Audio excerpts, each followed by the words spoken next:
پورتفولیو ساختن من اینه باشگاه رفتن میبینمش، هممون پشت گوش میندازیم میگیم فردا هفته دیگه، ولی یه بار بعد روش زمان بذاریم و انجامش بدیم.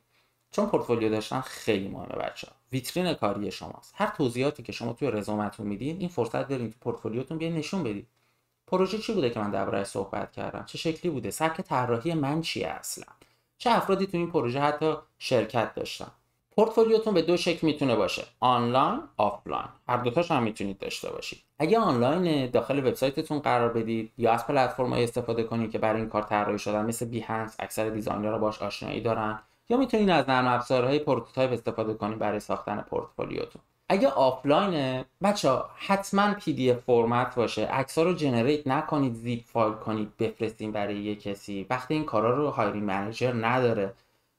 قشنگ پی دی اف داشته باشید، توضیحاتتون رو بدید و بسازید پورتفولیوتون رو.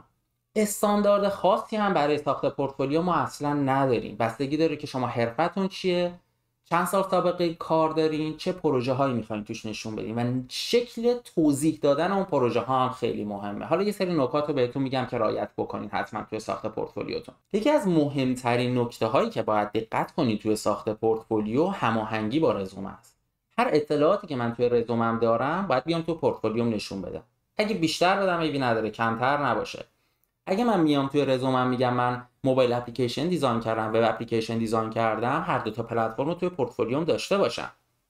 نیام خودم فقط منوط کنم به وب اپلیکیشن، تجربه‌مو میخوام نشون بدم توش. نکته دوم اینه که اگه میتونید اطلاعات کاملی از پروژهتون بذارین توی پورتفولیوتون. من دیدم بچه‌ها یه صفحه هوم پیج، یه صفحه لاگین، من وب اپلیکیشن طراحی کردم.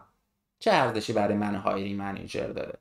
من اگه بتونم بدونم که شما تو چه مراحلی دخیل بودید و چی کار کردید، خیلی برای من بهتره. مثلا اگه میتونید اطلاعاتی بدین، ما مرحله ریسرچ داشتیم به این شکل بوده، وایر فریمینگ، پروتوتایپینگ، تست، چه اتفاقاتی افتاد، هرچی اطلاعات بیشتر بهتر. البته این نظر منه، مختص بچه‌های جونیور و مید لوله. بچه‌های سینیور چون اکسپریانس بالاتری دارن و با شرکت‌های بیشتری کار کردن، تجربه بیشتری هم دارن، کارشون دیگه کردیتشونه. یعنی اگه من توی کمپانی کار کردم فلان برنده، اون برند دیگه داره به من کردیت میده. این برند این نیستش که من چه تخصصی دارم، این برند اینو نشون میده که من تو چه محیطی کار کردم، اون محیط چه چیزهایی به من یاد داده، چه چالش هایی رو من پشت سر گذاشتم. پس یه جورایی کردیت اون کمپانی هم میاد روی کار من. دیگه قرار نیست من بیام بگم اگه مثلا سیسکو کار کردم، آی بی ام کار کردم، روی این پلتفرم ها کار کردم. نه، دیگه کردیت کمپانی کلا کاور میکنه این قضیه رو برای شما. در نظر بگیرید یه هایرینگ منیجر با تجربه بالا توی فیلد دیزاین میاد پورتفولیوی شما رو ریویو بکنه. دیروز دیزاینر نشده، پروژه شما رو باز بکنه، میفهمه ساختار طراحی شما چیه، چه استانداردهایی رعایت کردید یا نکردید، چطوری پیاده سازی کردید برندینگ رو توش، اگه دیزاین سیستم استفاده کردین چه دیزاین سیستمی بوده، اگه توش تغییراتی به وجود آوردین چه تغییراتی بوده، آیا درست بوده یا غلط، چقدر شما میتونستی راه حل های بهتری به وجود بیارید. اون هایرینگ منیجر با تجربه میدونه که چیزی که میره توی پورتفولیو ممکنه پروژه نهایی نباشه که طراح میخواسته بزنه، اعمال نظرهایی روش شده، تغییرات بعدی هم ممکنه بیاد روش. به خاطر همینه که من میام با شما اینترویو بکنم، بپرسم چالش های اون پروژه چیه، مشکلاتتون چی بوده، چه سولوشن هایی رو تست کردید، راه حلایی رو پیدا کردید و آخر سر اون رو انتخاب کردید. درسته؟ نکته 3 تعداد پروژه است. تعداد بالای پروژه باعث نمیشه پورتفولیوی شما قوی بشه بچه‌ها. شما سعی کنید پروژه ها با استانداردهای مختلف رو توی پورتفولیوتون قرار بدید. شما اگه تو صنعت‌های مختلفی کار کردید حتما توی پورتفولیوتون نشون بدید. من ای کامرس کار کردم، فینتک هم کار کردم، موبایل کار کردم، وب هم کار کردم، او اس اپلیکیشن هم کار کردم، نیتیو کار کردم، هایبرید کار کردم. ساختار دیزاینتون و نوع خلاقیتتون رو حتما توی پورتفولیوتون نشون بدید.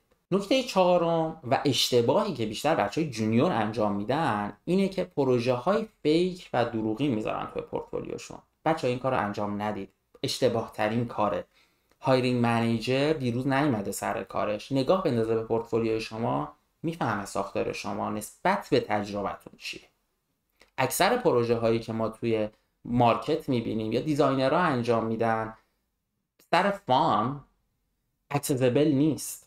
یکی از مهمترین ویژگی های یک پروژه واقعی برای یه یو آی یو ایکس دیزاینر یا پروداکت دیزاینر اینه که اکسسبل باشه، استاندارد توش رعایت شده باشه، بست پرکتیس ها رو شما توش پیاده سازی بکنید. پس نسبت به تجربتون، نسبت به خلاقیتتون، چیزهایی که بلدید پورتفولیوتون رو بسازید. بچه های جونیور ممکن اصلا تا الان فرصتی نداشته باشن با شرکتی یا کلاینتی همکاری بکنن یا تعداد پروژه هاشون کمه. پیشنهاد من برای شما اینه که بیاین برای خودتون پروژه معرفی بکنید. پروژه بر ندارین از جای دیگه ای، چون شما هنوز اون تجربه رو ندارید که استاندارد و لول اون دیزاین رو بدونید. مثلا بگید من میخوام یه پلتفرم ای کامرس بزنم، برین روش ریسرچ بکنید، بخونید، فکر بکنید، ایده پردازی بکنید، زمان بذارید، چون دارین بچه‌ها میسازین یه چیزی رو. وقت گذاشتن روش ارزشمنده، البته اگه میخواین این فیلد رو دنبال کنید و پیگیری کنید. یه پیشنهادی هم دارم برای بچهای مید لول به بالا. ببینید شما هر چقدر تجربتون میره بالاتر، دوست دارید روی موضوع خاصی تمرکز کنید. ما دیزاینرایی داریم که فقط کارشون داشبورد دیزاینه، یا توی گیم کار میکنن، یا فقط رو پلتفرم خاصی کار میکنن. اگه شما میبینید تعداد فرصتایی که داشتین با شرکت‌ها یا اشخاص که توی فیلد مختصی کار میکردین و از الان به بعد میخواین کامل تمرکز کنین روی اون، پورتفولیوتون هم بچینین سمت همون. مثلا اگه رو گیمم پورتفولیومو بچینم رو گیم، اگه رو موبایلم پورتفولیومو بچینم رو موبایل. برای بچه‌ای که باز میگم تجربه بالایی دارن و میخوام بگن که من اختصاصی توی این فیلد کار میکنم، من طراح موبایلم، به خاطر اینکه خیلی تجربه دارم، خیلی چالش ها رو پشت سر گذاشتم، من میتونم طراحی‌های بهینه‌تری داشته باشم.